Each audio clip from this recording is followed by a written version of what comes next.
Soy Fernando Díaz Villanueva, hoy es 3 de julio de 2023 y esto es La Contracrónica.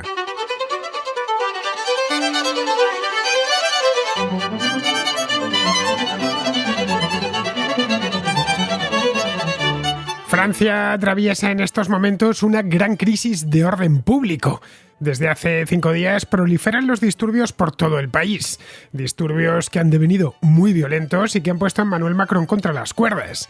El gobierno ha sacado a la calle a casi 50.000 agentes de policía para tratar de sofocar las protestas que empezaron la semana pasada tras la muerte a manos de la policía de un joven en la localidad parisina de Nanterre.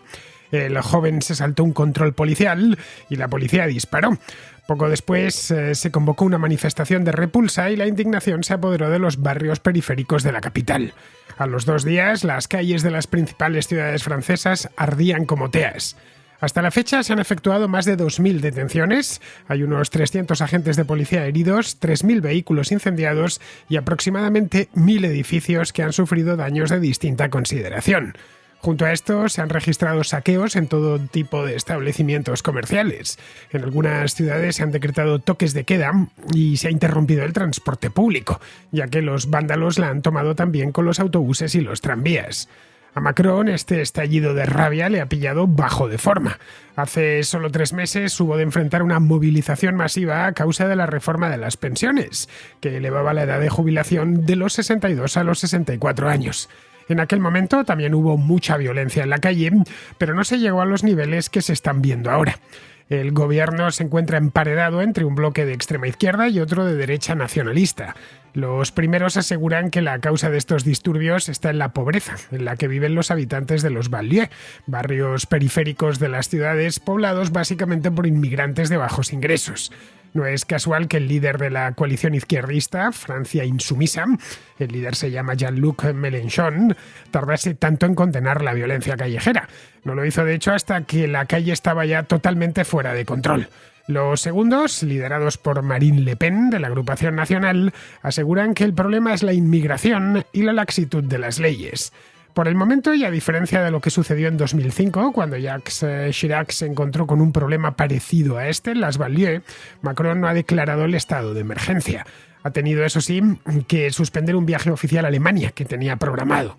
Es la segunda vez en apenas 3 meses que sucede algo así.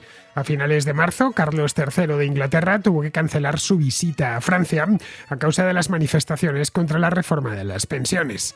Esta vez el problema es aún mayor, porque no hay un reclamo político detrás de quienes están sembrando el pánico en las calles. No hay un líder, ni un programa, ni nadie con quien negociar. Esto complica las cosas y obliga al gobierno a buscar una solución policial. Algo que muchos franceses apoyan porque la violencia se ha descontrolado por completo. Pues bien, para tratar este tema que tanta polémica está generando, no solo en Francia, en España, Vox lo está leyendo en clave nacional, nos acompaña Alberto Garín, que si bien no es medio francés, se acerca mucho a eso. Alberto conoce bien aquel país, domina su idioma, aprecia su cultura y llegó incluso a residir unos años en un banlieue de París. Una persona con una opinión muy autorizada que nos ayudará a separar el grano de la paja y a entender las causas de este arrebato de cólera que ha incendiado Francia y se ha metido de lleno en la campaña electoral de España.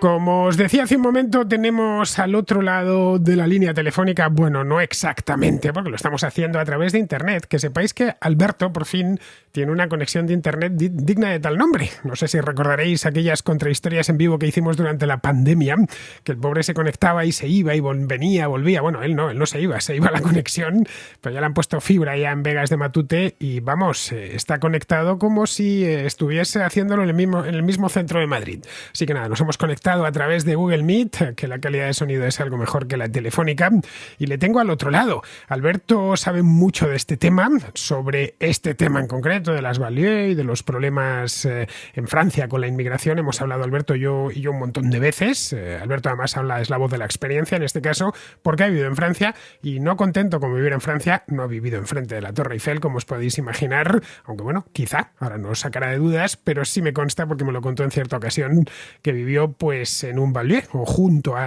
un banlieue especialmente duro en París. Así que nada, me parece que es una de las personas más indicadas para hablar de este tema. Él, por supuesto, sigue la actualidad francesa, lo hace con regularidad, entiende la prensa y eso ya hay la televisión y eso ya quita muchos problemas porque vas directo a la fuente. De hecho, vino aquí a la Contracrónica hace no tanto, cuando las últimas elecciones francesas, precisamente para hablar de ellas. Así que nada, muy buenas, Alberto. Hola Fernando, encantado de estar contigo y tus contraescuchas. Bien, estás con los contraescuchas de la Contracrónica, ya sabes, no los de la Contrahistoria, aunque hay muchas veces coinciden. Bien, Alberto, has estado siguiendo lo que ha pasado durante estos días en Francia. La verdad es que conforme va pasando los días, la cosa empeora, ¿eh? Ya anoche fue otra noche de auténtico terror en las principales ciudades francesas. Macron yo creo que ya no sabe muy bien qué hacer, más allá de declarar el estado de emergencia. Pues lo he estado siguiendo porque, bueno, yo tengo un perfil de Twitter que muchos de los contraescuchas conocen y por defecto en el perfil de Twitter, aparte de seguir la prensa española de forma diaria, sigo la prensa francesa de forma diaria. Desde que me abrí el perfil me acostumbré. Tengo mi corazón dividido en tres. Sigo la prensa española, la guatemalteca y la francesa y entonces pues soy un lector diario de esa prensa y es así como he ido viendo cómo se ha ido calentando la situación desde que surge la triste muerte de este joven hasta lo que va a suceder después. Esto empezó con un suceso que en principio no debió pasar de la crónica local de sucesos. Un joven de 17 años llamado Naël, el nombre se ha hecho famoso en todo el mundo, iba por una de las calles de Nanterre, que está a las afueras de París. Bueno, Nanterre es famosa porque es donde empezó el mayo del 68, conduciendo un coche de alta cilindrada. La policía le dio el alto, el otro no paró, le volvió a dar el alto. Hay un vídeo grabado, es decir, lo que estoy explicando se puede ver porque alguien con su teléfono móvil lo grabó desde lejos. Se ve perfectamente además como el policía dispara. Él le volvió a dar el alto, el joven siguió adelante y justo cuando acababa de meter primera y acelerar, el policía disparó. Y el coche ya pues evidentemente se detuvo porque fue un tiro mortal.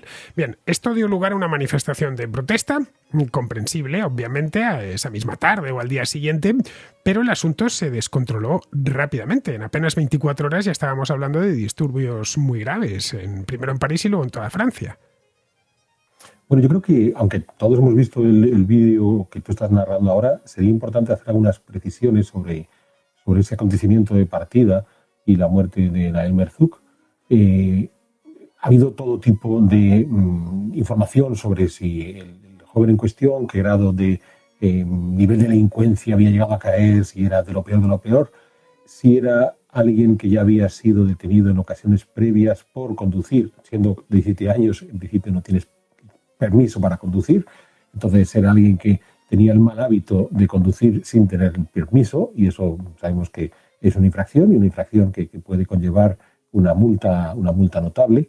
Bien, entonces no es alguien que se hubiera dedicado a la extorsión, ni al robo, ni al asesinato, ni este tipo de cosas, pero sí a violentar las normas de tráfico. A partir de aquí uno piensa, hombre, de acuerdo que el hombre iba sin permiso de conducir, pero eso no es necesario para que un policía le pegue un tiro. Aquí entra una segunda clave, bien, entonces estamos, punto uno, él está cometiendo una infracción. Punto dos, los policías le detienen, además el coche se detiene porque está en un carril donde hay un coche por delante que es uno de desde los que se toman parte de los vídeos que se han visto, ¿vale? Y aquí hay un elemento que no tenemos que olvidar, hay una directiva que fue aprobada en tiempos del presidente previo a Macron, François Hollande, en 2017, donde digamos que se autorizaba eso que podemos decir de forma vulgar, el gatillo fácil por parte de la policía. Hemos de pensar que para ese año 2017 en Francia había habido una serie de atentados islamistas terribles, está el de Charlie Hebdo, está el de Bataclan. Entonces lo que se ha decidido es, señores policías, si ustedes tienen la más mínima duda de que el tipo con el que están pueda ser un potencial terrorista, pues lo eliminan y fuera, ¿vale? Entonces, ¿este muchacho de 17 años en su carro podría ser un potencial terrorista? Pues hay que ponerse en la piel del policía que está con él y que de repente le ve huir. No sabemos si el policía en cuestión le tenía plenamente identificado, sabía que era el mismo tipo al que le habían detenido 4 veces previa y que siempre había importado un comino que le tuvieran, o sencillamente consideró que, oye, y si este tipo resulta que ha robado el coche y lo que va a hacer es ir a lanzarse contra un mercadillo por aquí. Y entonces, claro, yo ahora le dejo pasar, arroja el carro y mata a 200 tipos y la culpa es mía. Entonces, ¿cómo reacciono? Entonces hay que entender esa directiva y en qué contexto se mueve hoy la policía francesa. Un contexto en el cual, o sea, no pensemos que la policía francesa es que son de gatillo fácil porque son policías franceses, es porque están en un contexto de lucha contra el terrorismo islamista importante. Y luego En Francia tuvieron un problema muy serio en Niza, acuérdate. Uno que robó un camión y arrasó por el paseo marítimo. Sí, eso es. Entonces, claro, ante esa situación, el policía, ¿cómo decide reaccionar? Pues va a reaccionar de una forma imposiblemente. Es probable, claro, al policía ahora preguntar le va a dar igual, porque ahora el policía va a tener que decir lo que la sociedad quiere escuchar. Pero a lo mejor le preguntamos a ese policía lo que nos va a decir: oye, mira, yo quería pegarle un tiro en la pierna para que así se frenara, pero me salió mal y le pegué el tiro en el pecho y lo maté. ¿Vale? Pero lo que estaba haciendo es aplicar esa directiva que nos dijeron hace ya 6 años de, oye, en caso de cualquier riesgo mínimo, pues cortad esto de raíz y que no vaya más allá. Y esto lleva hacia la tercera derivada, que es la que tú estás comentando y que todos conocemos, de cómo esto se ha convertido en una cantidad de problemas de orden público notables. En el caso del hecho mismo que provoca todo esto, lo de la muerte de este joven en el coche con la policía, el policía además se le ve en las imágenes que está algo nervioso, que no sabe muy bien qué hacer y que dispara cuando ya se ha puesto el automóvil en marcha. En este caso, si no hubiese pasado de allí, estaríamos hablando de nuevo de un suceso local que tendría su recorrido judicial, obviamente, tendría su recorrido periodístico, esto que estabas comentando tú ahora mismo. De hecho, seguramente no hubiera llegado ni a la Contracrónica, un programa que lleva temas internacionales, pero no tan locales como un policía que mata a un ladrón de coches en una calle de París. Evidentemente, eso no llega hasta este programa, ni muchísimo menos. Si estamos hablando de esta historia, es por todo lo que ha desencadenado. La primera manifestación fue de repulsa, una manifestación normal, ya digo, perfectamente comprensible, pues en tanto que se había grabado en vídeo, que esto es importante, de no haberse grabado en vídeo, hubiera llegado tan lejos, no lo sabemos. El hecho es que ese vídeo empezó a circular por todos los teléfonos móviles, primero en la banlieue y después posteriormente en París y en toda Francia, y eso desató la indignación. Y la primera manifestación fue más o menos pacífica, fue una simple manifestación de repulsa, estaba allí su madre, sus amistades, la gente de su barrio. Pero pronto la cosa se desmadró, pronto, ¿no? Unas horas después se desmadró como si hubieran abierto la tapa de una olla a presión.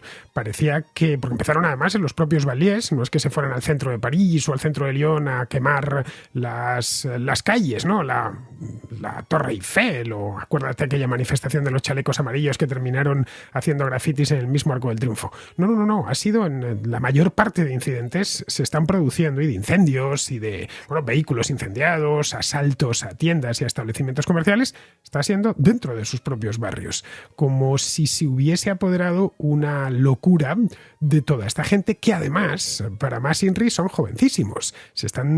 Lo leía esta mañana, se están produciendo detenciones de niños de 13 años. Bueno, aquí hemos de entender que la propia actitud de los franceses, y creo que lo comentabas en el vídeo que grabaste, no sé si fue ayer o anteayer, en el Parque La Bombilla, esa actitud revolucionaria de los franceses que consideran que si no ponemos la guillotina en la plaza pública, en este caso si no quemamos unos cuantos miles de carros, parece que no estamos haciendo nada. Porque claro, es que venimos de las protestas que han sido bastante virulentas contra la modificación de la jubilación en Francia, y previamente tuvieron durante muchísimos meses otras protestas también muy virulentas de los chalecos amarillos. En cada caso estamos hablando de grupos sociales diferentes. O sea, detrás de los chalecos amarillos, sobre todo, había una sociedad, digamos, más conservadora, más tradicional, incluso menos urbanita. Detrás de el mundo de las protestas contra la modificación de la jubilación, estamos hablando de unos grupos pues más de izquierdas, a lo mejor en algún caso más jóvenes. Aquí estamos hablando de otro tipo de grupo social, pero lo curioso está en que en todos los ejemplos la forma que tienen de resolver es llevar al máximo la tensión que puedan provocar en las calles. Claro, también lo comentabas tú en este vídeo que hiciste, ya digo, ayer o anteayer, donde explicabas que si lo comparas con lo que pueda ser una protesta social en otros ámbitos geográficos de la Europa occidental, o sea, que si yo recordemos aquí cuando tuvimos toda la cuestión del independentismo en Barcelona y entonces unos cuantos jovenzuelos en la Vía Layetana en Barcelona, pues quemaron unos contenedores delante de la comisaría de policía y parece que han tomado el Palacio de Invierno como la Revolución Rusa, ¿no? Pues aquello era un juego de niños comparado con lo que hacen los franceses de forma natural. Claro, a lo que los franceses suelen hacer de forma natural, lo que ha ocurrido es que aquí, en efecto, se ha notado que había como tú dices, una olla a presión que ha reventado, pero que, como muy bien indicas, sobre todo ha reventado en los propios barrios, estas banlieues, en estos suburbios en torno a París y a partir de ahí las otras banlieues de otras ciudades de Francia, que curiosamente lo que afecta es sobre todo a los propios banlieues. O sea, cuando están pegándole fuego a los vehículos o están destruyendo las paradas de autobús o queman los bancos o los cubos de basura o en algún caso algún edificio público, suele afectar al propio barrio. Entonces es una actitud un tanto nihilista y de ahí que sean jóvenes, ¿vale? O sea, jóvenes completamente descerebrados que han decidido pelear contra no sabemos qué poder encarnado en el Estado, destruyéndose su propio barrio. Entonces, bueno, al contrario de lo que hacían los de la jubilación, los chalecos amarillos, que sí que trataban de realmente incomodar a ese Estado, estos los primeros que salen perdiendo son ellos mismos destruyendo su barrio. Esto es un problema para las autoridades, obviamente, porque no tienen nadie con quien negociar. Con los de la reforma de las pensiones, mal que bien había sindicatos, ¿no? Estaba la propia izquierda francesa, a la que se le podía tentar con ofertas, pero en este caso no hay nada parecido. Tampoco hay líderes. Era por lo que yo he podido ver, una auténtica orgía destructiva, varias noches en las calles de las ciudades francesas. Y esto al gobierno le genera un problema de primer orden. ¿Cómo puede poner freno a esto si no tiene nadie con quien hablarlo? Es policía y más policía, es decir, fuerza con fuerza. Y esto puede ocasionar pues una espiral todavía más violenta, que es lo que ha pasado hasta el momento presente. Sí, porque, insisto, la principal dificultad está en que es una especie de orgía de autodestrucción de lo más curioso, porque a la larga cuando están quemando esos vehículos, están quemando los vehículos de sus vecinos, ¿eh? O sea, no están quemando el vehículo de un desconocido. Y nos vamos a preguntar hasta qué punto, por debajo, hay una serie de ajustes de cuentas de lo más vil, que va más allá de esta lectura rápida que hacemos de la periferia marginal que está siendo, donde hemos colocado un montón de gente que viene del norte de África mal integrada en la sociedad francesa y demás. Entonces, por supuesto que eso es la bandera de enganche a través de la cual los periodistas o cualquier comentador puede ver. Pero hay que ir un poquito más allá y decir, bueno, creo que estamos viendo, y estamos viendo, en efecto, sí que es un mundo de las banlieues muy singular, donde hay un poco afecto hacia el propio lugar y se demuestra en esa destrucción. Las banlieues muchos españoles y extranjeros no las conocen. París es una ciudad que está siempre llena de turistas, pero nadie va allí. Lo más cerca que te queda las banlieues es de la autopista a la banlieue en sí misma, cuando vas del aeropuerto a la ciudad, nada más. Y lo único que piensas es qué feos son aquellos lugares, ¿no? Que los ves pegados a la autopista y poco más. De hecho, en el lenguaje, digamos, español, por lo menos en el lenguaje periodístico, no entraron, yo no sabía que se llamaban banlieues hasta hace 18 años, cuando se armó en octubre de 2005 una historia muy parecida a la que tenemos ahora mismo. Lo único que estaba Chirac como presidente y estaba Sarkozy como ministro de Interior. De hecho, él hizo algo que Macron todavía no ha hecho, que fue declarar el estado de emergencia. Y fue la única manera, después de un mes, la única manera de que aquello amainase un poco, o quizá porque ya no quedaban coches que incendiar. En aquel entonces se incendiaron casi 10.000 coches. Pues bueno, es cierto, pero en el caso, por ejemplo, de la banlieue de Nanterre, para los turistas es relativamente conocido, aunque casi nadie se ha dado cuenta de dónde cae esto. Aquellos que han visitado el Arco de la Defensa, este gigantesco arco blanco cuadrado que está en el extremo noroccidental de París, bien, que ya digo es muy turístico y seguro que muchos tienen su imagen ahora y si no pueden buscarlo, el gran Arco de la Defensa. Pues cuando uno llega desde París, ve el Arco de la Defensa, lo que se ve al otro lado del Arco de la Defensa, de repente allí hay un montón de espacios industriales, áreas industriales, y al fondo se ven unas torres de apartamentos, unos rascacielos curvados de colores. Esa es la banlieue de Nanterre, donde ha comenzado todo este lío de Daimler-Suc, ¿vale? O sea que, para que veas que los turistas, a pesar de todo, han podido tener conciencia. Bueno, los turistas españoles que fueron, creo que fue la final de la Copa Europa, ¿no? Que se encontraron también con un problema en el estadio de Francia, que está cerca de otra banlieue. Sí, es una banlieue, el Saint-Denis es una banlieue en el norte. En el pasado fue ese hermoso pueblo de la basílica medieval, pero ya hace tiempo que se convirtió en banlieue. Lo llamativo está en que si pensamos, y esta imagen de las torres de apartamentos de Nanterre, que se puede ver más allá del Arco de la Defensa, es muy vistoso, es que lo que vemos no es un espacio de partida degradado. Es decir, no estamos ante un espacio de chabolas. No es esto que podíamos conocer tú y yo cuando éramos niños en el círculo de chabolas que teníamos en Madrid, ¿no? En sitios como el Pan Bendito y este tipo de cosas.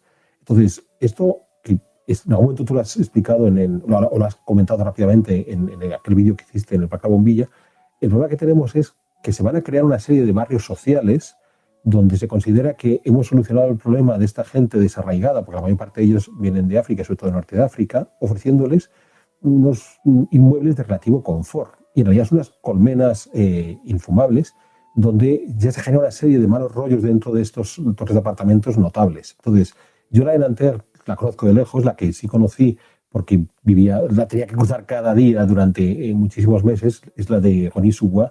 Esto se escribe Rosny con Y, Sous-Bois, ¿vale? Que al contrario queda al oriente de París, en el departamento 93. Entonces, claro, generas unas dinámicas porque además, pensemos que no solamente está la presencia de la torre llena de apartamentos, son muchos torres llenas de apartamentos, donde metes a gente que por lo general acaba de llegar, inmigrantes que acaban de llegar a esta zona de París.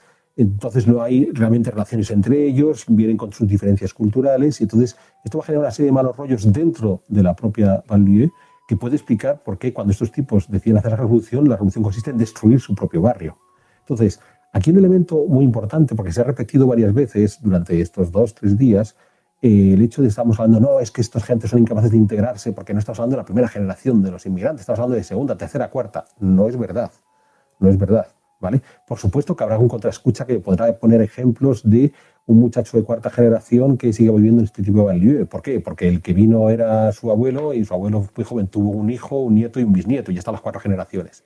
Entonces, hay que entender que una de las singularidades que tienen estas banlieues es que son el receptáculo al que en efecto llegan estos inmigrantes, pero cuando estos inmigrantes mejoran su condición se marchan y dejan el espacio vacío para que llegue el siguiente inmigrante, hasta el punto de que incluso puedes tener zonas donde se han ido colocando estos inmigrantes. Hay una que hasta desde el punto de vista cinematográfico es relativamente conocida, la Gota de Oro, ¿no? La Goutte d'Or, que es donde llegaron la primera gran oleada de inmigrantes norteafricanos, los argelinos que huyen de Argelia cuando en Argelia se provoca la independencia. Claro, Argelia era Francia, Argelia no era una colonia de Francia como podía ser el resto del norte de África, era Francia. Entonces, claro, cuando se independiza Argelia, cualquier argelino tiene derecho a marcharse a Francia porque está marchando a su país. Entonces se instalan en este barrio de la Goutte d'Or. Esto está muy cerca para que nos sentamos y vemos Montmartre, donde está el Sagrado Corazón, pues quedaría en el plano a la derecha. Este barrio dejó de ser argelino hace 30 años ya no había argelinos viviendo en esta parte, ya habían llegado gentes del África subsahariana, o sea, los que llegaron allí en los años 70 ya habían logrado mejorar socialmente, se marchan y dejan ese espacio degradado a la siguiente oleada de inmigrantes que ya empezaban a ser subsaharianos. Esa parte me la conozco muy bien porque tenían una tienda Tati que vendían ropa muy, muy, muy, muy barata. O sea, una especie de Primark, pero a lo bestia, ¿vale? Entonces yo iba a comprar allí mi ropa cuando era estudiante porque no tenía dinero para más, y todos los que estaban allí. Era muy curioso.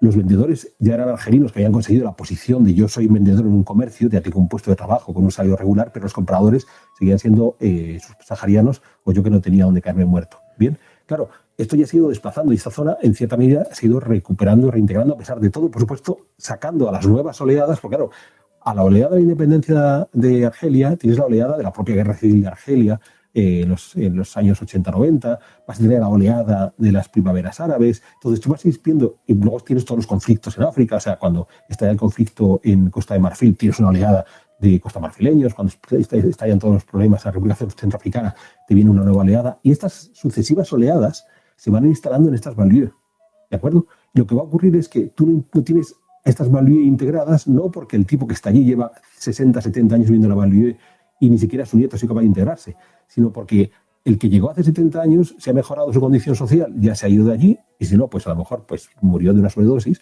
¿vale? Y ha dejado el espacio vacío para que llegue la siguiente oleada. Entonces tú estás hablando de lo que ocurre hace casi 20 años, cuando estaba Sarkozy de ministro de Interior, y entonces aquellos 2 muchachos que van huyendo a la policía y se electrocutan al pasar por un sitio donde había unos cables eléctricos. Probablemente la generación que está viviendo en ese momento las banlieues que en ese momento se incendiaron, la mayor parte de ellos ya no están ahí, ellos ya se han desplazado y han dejado el espacio vacío para que llegue la siguiente. Luego, el problema que tenemos es de recién llegados. Eso es, que es una cosa que nos va a chocar, insisto, va a haber contraescuchas que van a recordar que en efecto en la banlieue pueden conocer de 2, 3, 4 generaciones. Pero el caso de Nael Merzouk es ejemplar. Su mamá acaba de venir del norte de África, o sea, ellos han podido llegar hace 10 o 15 años del norte de África, han llegado desde el Magreb. Entonces, es el ejemplo de que no estamos hablando de 4 generaciones de allí, no. Estamos hablando del hijo de una señora inmigrante que se instaló en la banlieue.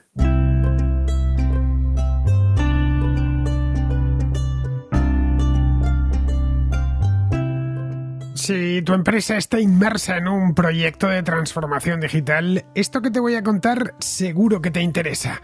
En Randstad Technologies, la diversión de consultoría IT del grupo Randstad te ayudan con la gestión e implementación de servicios tecnológicos especializados, la automatización de procesos y la compleja tarea de la gestión de datos. Con Randstad Technologies tu empresa lo notará en el acto, porque pone a tu servicio a más de 15.000 profesionales especializados que serán capaces de poner en marcha y ejecutar cualquier proyecto IT. Randstad Technologies selecciona para ti al personal más cualificado que se adapta a las siempre cambiantes necesidades de tu empresa. En Randstad tienen su propia metodología, poseen un conocimiento del mercado muy profundo y sus herramientas de evaluación de competencias te garantizan que acertarás a la primera. En Randstad Technologies están preparados. Ahora solo falta que tú lo estés también. Entra en randstad.es y descúbrelo.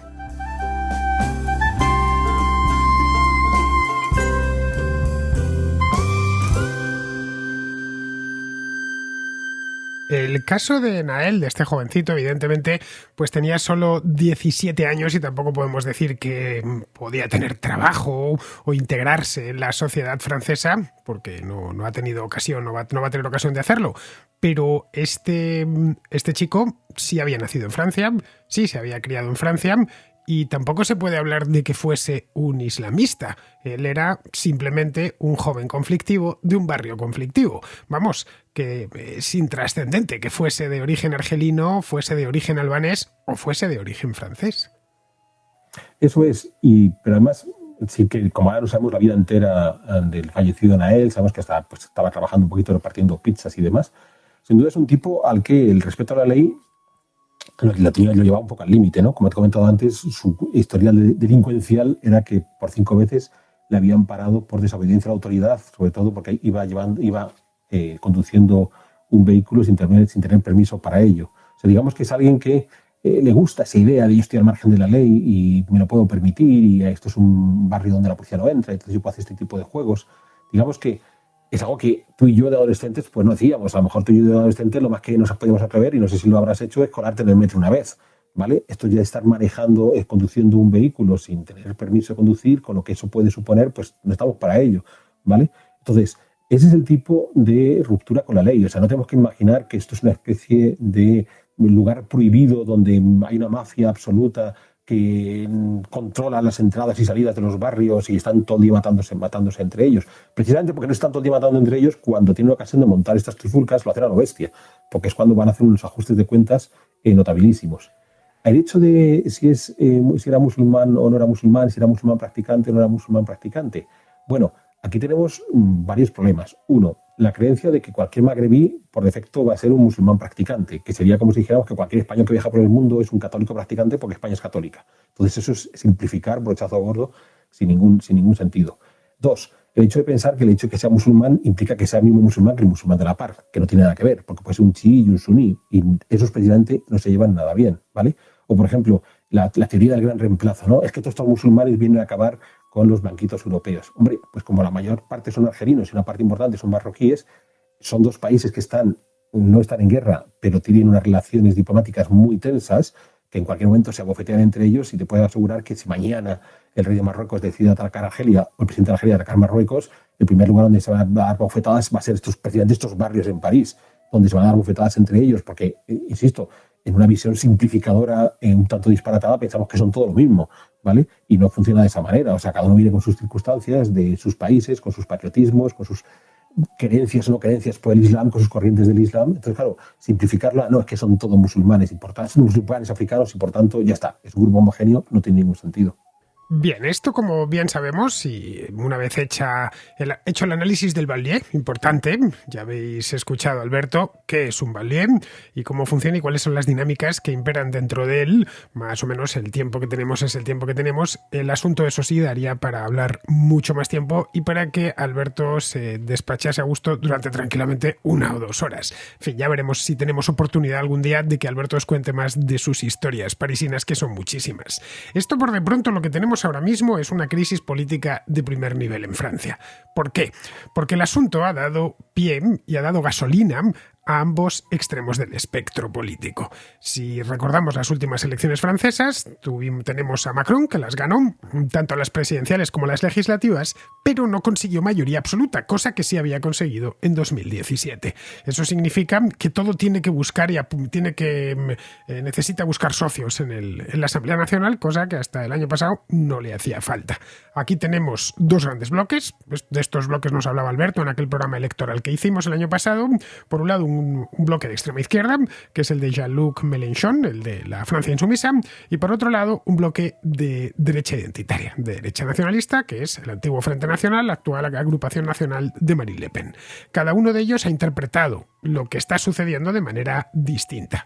Para unos, el problema es que hay mucha pobreza, que el capitalismo es el culpable de toda esta historia y que si ellos estuvieran en el gobierno no pasaría porque no habría pobres en los banlieues y nadie tendría que incendiar el autobús que pasa por delante de su casa o la tienda de kebabs o el que hay en la esquina.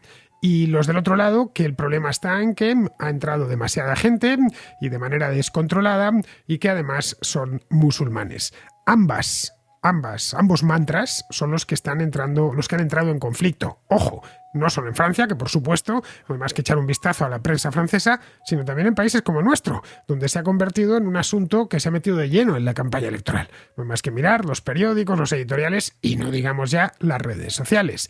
Pero volviendo a Francia, Macron tiene un problema, porque tiene a los dos ahora mismo atacándole desde dos barricadas diferentes con, razonamientos diferentes y planteamientos diferentes, pero todos van contra Macron.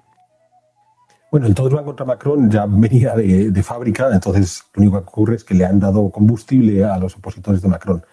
Hay una cuestión muy interesante, como yo te decía, yo por defecto sigo la prensa francesa y además casi cada diario me leo siempre los mismos cuatro, ¿no? O sea, yendo desde lo más izquierda a lo más derecha, sería Libération, Le Monde, Le Figaro y Le Parisien. Entonces, lo curioso está en que, a pesar de todo, por ejemplo, Libération, que sí que les da bastante voz a la gente de Mélenchon, a pesar de todo, han tenido el cuidado de que muchas de las noticias que se han querido extender de todo tipo de bulos, ¿vale? Desde el propio historial delictivo del tipo al que han matado, hasta cosas como, por ejemplo, había una que en España, salió por todas partes en Twitter, seguro que te la encontraste, ¿no? Que habían quemado la mayor biblioteca de Marsella y que no ha sido así, porque parte de los líos que están montando es tirando fuegos artificiales que a veces prenden y eso es lo que hacen arder los vehículos y demás. En el caso de la Biblioteca de Marsella, pues no. Al día siguiente era tan fácil como entrar en la página web de la Biblioteca de Marsella para verificar que el dato era incorrecto. Entonces, incluso periódicos, digamos, más opuestos al gobierno de Macron como Libération, que dan eco a las declaraciones que pueden hacer los insumisos, se cuidan mucho de todo este tipo de información falsa, manejarla con tiento. ¿Por qué quiero decir esto? Sabes que al comenzar las trifulcas se le ha acusado a Macron que el tipo no le tomó nada de importancia porque estaba en un concierto con su esposa, en un concierto de Elton John, y allí se salieron fotografiados Elton John, Macron, la esposa de Macron y el novio de Elton John. Entonces diciendo, fíjate, a este tipo le importa tan poco lo de la validez que, bueno, pues esto es interesante porque da un ejemplo de hasta qué punto se consideraba que, bueno, pues sí, vaya tristeza la de la muerte del chico, nos van a quemar unos cuantos vehículos, pero no tiene tanta trascendencia. Y claro, a partir de ahí, viendo que el gobierno no tomaba las reacciones cuando la oposición dijo, oye, esta es la nuestra, si estos tipos no han sabido reaccionar a tiempo, nosotros ahora sí podemos. La extrema izquierda de Mélenchon puede decirle, ves, eres un frívolo que te vas al concierto de Elton John cuando se está quemando el país, y la extrema derecha puede decir, veis cómo estamos ante un gobierno incapaz. Entonces, digamos que la falta de reacción inicial por parte del gobierno de Macron, una reacción eficiente, es lo que provoca que estos grupos de oposición en los dos extremos hayan aprovechado para alzar su voz, y es por eso por lo que les estamos escuchando mucho, porque ha habido esa falta de reacción. Pero, por ejemplo, es muy curioso porque las declaraciones del Partido Socialista, esta vez al centro-izquierda, han sido bastante moderaditas, ¿vale? Han dicho, oye, pues este hombre tenía que haber hecho algo más, ¿no? Tiene que ver caminos. O los republicanos, que sería centro-derecha, pues incluso más suaves todavía, ¿no? Es decir, bueno, pues sí, hay que buscar la policía, hay que parar esto, hay que acabar con todo este lío. Pero es curioso porque los que han tomado la voz una vez más son los grupos extremistas, tanto los insumisos como el antiguo Frente Nacional, que claro, tienen un discurso muy fácil y muy simplificador, como tú acabas de decir. O sea, para los insumisos es el ejemplo, el décimo ejemplo de cómo el capitalismo destruye las sociedades y demás. Claro, lo llamativo está en que sería para preguntarles, oye, si el capitalismo es una cosa tan terrible, ¿qué fue de la cuarta generación de los que vivían en la Gota de Oro en los años 60-70, que ya no están viviendo ahí? ¿Dónde fueron? ¿O qué fue de la tercera generación de los que empezaron a vivir en banlieues como la de Nanterre o Goris-sous-Bois a finales del siglo XX, que tampoco están allí? O sea, si la cosa es tan terrible, porque estos tipos sí se pudieron marchar. ¿Por qué sistemáticamente el 90% de los que nos encontramos en la banlieue son gentes recién llegadas o los hijos de los que acaban de llegar o que han llegado hace 10 años? ¿Por qué los de hace 30 años ya no están allí? Pues porque han mejorado. Bueno, hay gente, como he dicho antes, que lamentablemente estaban muertos por el camino dentro de la violencia propia de estos barrios, pero hay muchos que consiguen salir adelante y se marchan. Entonces, claro, a los insumisos hay que hacer esa pregunta.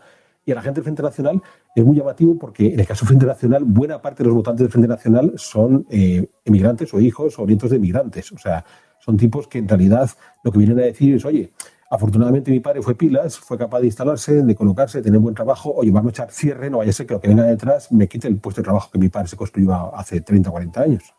Bien, esto nos llevaría a otra de las derivadas de esta historia. Si te fijas, uno de los elementos, por lo menos en España el que más ruido ha hecho con esto ha sido Vox, que como bien sabemos se encuentra en plena campaña electoral y evidentemente, y a los tweets y comunicados de prensa de sus líderes y de los capitostes del partido me refiero, no hace falta ir a buscarlos muy lejos, en su página los tenemos o en la cuenta de Twitter, vemos que han utilizado dos elementos. Por un lado, el de la inmigración y por otro lado, el de que esa inmigración proviene del norte de África, con la idea de que en España pues nos andemos con ojo porque podríamos tener lo mismo dentro de poco tiempo, ya que aquí también hay mucha inmigración y también mucha inmigración, evidentemente depende de las zonas del país, pero hay mucha inmigración proveniente del norte de África, sobre todo de Marruecos. Vamos, que aquí no llegan inmigrantes turcos o afganos, aquí básicamente como en Francia llegan del norte de África. En este caso, lo que tenemos es que tanto en España como en Italia, en Alemania, en el Reino Unido, en Holanda, en prácticamente todos los países de Europa Occidental, por no decir en todos, hay grandes comunidades de inmigrantes musulmanes. Pero no se producen y ni se han producido hechos tan graves como los de Francia en 2005 y este año.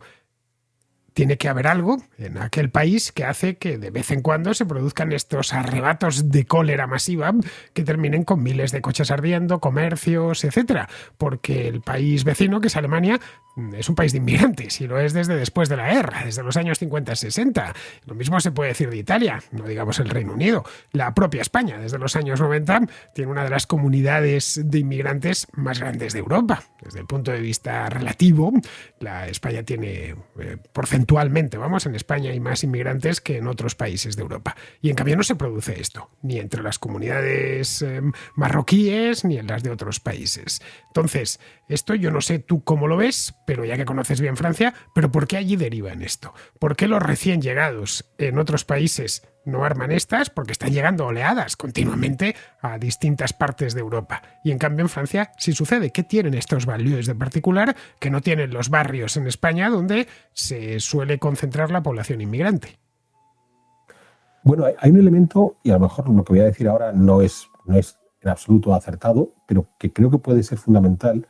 Y repasemos de nuevo las oleadas de inmigrantes que ha recibido Francia. Yo comenzaba por las posteriores a la independencia de Argelia, en los años 60-70, las de la Gota de Oro. Bien, al contrario de lo que puede ocurrir con otros grupos de inmigrantes, tenemos el caso de los turcos en Alemania. O sea, los turcos en Alemania van viajando progresivamente hacia Alemania porque hay una oportunidad económica. En el caso de estos argelinos de los 60, a principios de los 70, son tipos a los que Francia les abre las puertas, vengan ustedes aquí porque son franceses y tienen derechos a estar. Entonces no es que yo vaya recibiendo una lluvia de inmigrantes que van llegando poco a poco y básicamente por motivos económicos, buscando mejores alternativas, sino directamente les abre todas las puertas y recibe una cantidad espectacular, que es por lo que se crean estas primeras banlieues, ¿vale? Porque hay que darles cobijo a estas gentes a las que les hemos hecho una promesa política. O sea, no están viniendo exclusivamente porque hay una oportunidad económica, ¿vale? Pero pensemos casos como los que yo pude vivir cuando vivía en Francia, con Costa de Marfil, cuando Costa de Marfil entra en una guerra civil notable en la que Francia se considera que tiene que involucrarse de alguna manera y entonces les empieza a recibir en grandes cantidades por una cuestión política. O sea, nosotros somos el lugar donde os podemos dar ese refugio que no tenéis en vuestro propio país. Entonces, claro, no es el mismo tipo de inmigrante, o sea, el que va a generar la sociedad esa de banlieue no es esa lluvia fina de inmigrantes económicos, sino te aparecen de repente unos cuantos miles de personas los que tienes que instalar en un determinado lugar. Entonces, claro, no son gentes que vengan diciendo, bueno, pues vamos a tratar de pasar desapercibidos porque lo que yo quiero es ahorrar un dinerito y poder mejorar la vida de mi familia, sino, oye, me han dado una oportunidad de venirme aquí, yo la he aprovechado sin que eso signifique que realmente vengo con ganas de ofrecer lo mejor de mí, lo mejor de mí en este país. Eso tampoco significa que toda la inmigración que podamos tener en el resto de Europa, vinculadas al norte de África o al mundo islámico en general, sean todos tiernos corderillos, porque no es el caso. Pero aquí tenemos una dificultad añadida que en Francia se agrava, porque claro, en España podemos encontrarnos con determinados grupos políticos que a lo mejor cuando tienen poder municipal pues pueden jugar con esto del respeto a la diferencia cultural y demás. Bien, mientras que en Francia, como ellos políticamente han aceptado que lleguen todos estos miles de inmigrantes, sí o sí tienen que aceptarlo, porque, oye, chicos, si te dejo venir aquí para que no te persigan, encima no te voy a estar jodiendo quitándote la cultura, ¿vale? Y hay un ejemplo muy vistoso, que tú y yo ya hemos debatido en el pasado, que es el del velo. Entonces, las señoras y señoritas tienen o no tienen que llevar velo en el espacio público, cubrirse, no cubrirse, hasta qué punto sí, no, ¿vale? Entonces, claro, en el caso de España puedes encontrarte determinados ámbitos locales, políticos, donde no, por favor, respeto cultural, y si la chiquilla quiere llevar el velo, pues que lo lleve, no hay ningún problema. Habrá otros donde no se permita ese tipo de declaraciones públicas de tu religiosidad privada, ¿vale? Pero claro, en el caso de Francia tiene un problema, porque cuando han llegado los han aceptado con el paquete completo. O sea, no es, oye, mira, sabemos que tenéis un problema político en vuestro país, que se llama Argelia, veníos aquí unos cuantos miles, y cuando lleguéis os vamos a poner todas estas normas. No, os vamos a recibir con todo el paquete completo. Entonces, claro, esto es lo que va a generar esa singularidad que tienen en Francia, que posiblemente no tenemos en el resto de la Europa occidental, pero es algo que se me estaba ocurriendo mientras te estaba escuchando hablar y que puede estar equivocado. Pero eso afectaría a la primera ola, aquella de los años 60, que sigue a la independencia de Argelia. Pero a partir de ahí los inmigrantes magrebíes ya son económicos. No, porque piensa que seguimos recibiendo migrantes políticos. Hemos seguido recibiendo argelinos por la guerra de independencia, cuando estaba el FIS, acuérdate, en Argelia, en los años 90. Hemos seguido recibiendo este tipo de inmigrantes cuando se han provocado las primaveras árabes con todo el movimiento. O sea, hemos seguido recibiendo inmigrantes políticos en grandes cantidades, del África subsahariana muchísimo. O sea, cada vez que Francia manda sus tropas a un país africano de sus antiguas colonias, al día siguiente tienen que estar recibiendo sus cuantos miles de inmigrantes de allí. O sea, no todos son económicos, sigue habiendo un porcentaje elevadísimo. Y además, es que los puedes ir detectando. Puedes llegar y decir, claro, como hay tal problema en tal país, pues mañana vamos a tener, ya te digo, yo recuerdo campamentos enteros. Había un campamento, era extrañamente espectacular en Vincennes. Vincennes es esta localidad al oriente de París. Pues bueno, ahí hay una serie de cuarteles militares y unas explanadas donde los soldados hacen sus maniobras y demás. Pues en una de estas explanadas colocaron un montón de tiendas de campaña. En aquel caso era para malienses, para gentes que venían de Mali, donde había habido una crisis política. Claro, tú decías, ostras, estos tipos se acaban de meter en Francia por una cuestión de buen corazón, de yo soy un tipo que recibo a todos, ¿vale? Y porque Mali del pasado forma parte del imperio, acaban de meter en Francia unos cuantos miles de tipos de Mali y hay de todo. Hay gente encantadora, gente que no lo es, gente con ganas de mejorar, gente con ganas de decir, oye, pues yo ya era medio bruto en Mali, voy a ser más bruto todavía en Francia. O sea, que Francia tiene esa virtud, defecto, de que sigue jugando a su grandeur, a ser una gran potencia que tuvo un imperio, y la forma de demostrarlo es abrir las puertas, que además es que no solamente es el problema de estos inmigrantes, digamos, más a nivel popular. O sea, pensemos en todos los líderes políticos que en este mundo han hecho auténticas trastadas y que el primer país que les recibe es Francia. En Francia, todos, eso es cierto. Un tipo como Khomeini, ¿no? O sea, Khomeini, que era un impresentable, el único lugar donde le quisieron refugiar fue en Francia. Y quien dice Khomeini dice la cantidad de dictadorzuelos africanos que han encontrado refugio en Francia. Entonces el problema es político, Alberto. Es un problema político y urbanístico, porque esos banlieues además invitan, esas colmenas de las que hablabas, invitan precisamente a eso, al desarraigo, a que aparezcan conflictos entre sus habitantes. Tenemos una tormenta perfecta, una política que no cambia y que se resiste a cambiar, y una serie de lugares que son como agujeros para los nuevos que van llegando. Pues es curioso, porque yo te contaba al principio del programa algo que tú y yo podíamos recordar siendo niños, cuando teníamos aquellos barrios de chabolas que progresivamente se les iban dando apartamentos más vivibles en el Pan Bendito, recordarás, al sur de Madrid. Entonces era muy curioso, porque lo que se hizo fue reemplazar en los tres descampados donde habían crecido chabolas como setas, pues le construían 2 departamentos y ya está. desde el punto de vista urbanístico, en gran medida eso sigue siendo las banlieues, porque uno de los problemas que tenemos es que aquellos descampados donde crecieron las torres de apartamentos se han convertido en lugares para aparcar los coches, ¿vale? Pero si tú vas hoy al Pan Bendito, aquellas torres de los años 70 están muy disfrazadas, porque lo que se ha creado es un tejido urbano. O sea, se han creado actividad propia de ciudad. O sea, se han creado parques, se han creado calles, se han creado colegios, se han creado... Mientras que estas banlieues urbanísticamente son muy rígidas. O sea, cuando yo tenía que cruzar cada día a Bonis-Sous-Bois, tenía la sensación de que lo único que había eran grandes islas de aparcamiento y las torres elevadísimas. O sea, aquello no era el sitio donde uno se iba a encontrar con los amigos en un parque agradable para echar un partido de fútbol. No. Aquí en un sitio decías, aquí lo único que me puedo encontrar es el que va robando carros en el centro de París y viene aquí a vender los repuestos. O sea, ya desde el paisaje urbano no es un lugar agradable donde uno diga a la gente que vive aquí le va a ir bien porque es un sitio que te invita a ir bien. Claro, por eso las generaciones de los años 70 o las de los años 90 ya no están viviendo allí porque el primer día que pudieron marcharse se fueron. Entonces, ¿tú crees que esto lo conseguirán ver? La política francesa, quiero decir. Las causas, tú las tienes claras. Esto algo tan elemental no lo consigue ver ni Macron, ni su primer ministro, ni nadie. Es una causa, su primera la dama. Bueno, entonces, la cuestión está en que si queremos seguir jugando al gran imperio, que es lo que le gusta mucho jugar a Francia, ¿vale? O sea, recordemos que antes de empezar la guerra de Rusia con Ucrania, el último presidente que se fue a ver a Putin fue Macron. O sea, Macron iba a decir, bueno, yo menos mal que estamos los franceses en el mundo para solucionar estas cosas. Bien, mientras quieran jugar esa gran política y, por tanto, sigan abriendo las puertas a esta inmigración política, va a ser difícil. Va a ser difícil porque ellos van a seguir metiendo dentro de las banlieues este tipo de cosas. Hay otro factor que ha aparecido mucho en las redes sociales, pero bueno, no importa, porque aunque no jugaran esta política, Francia es una sociedad racista. Pues hombre, es una sociedad racista, indudablemente, lamentablemente, en cualquier sociedad humana siempre habrá un cretino que considere que el otro ser es inferior por tener un color de piel diferente, pero demonios, Francia es un país donde no es que hayan tenido ministras magrebíes, ¿no? Tanto gobiernos de derechas como en gobiernos de izquierdas. Recordemos la famosa Rashida Dati o Nayib Bukele.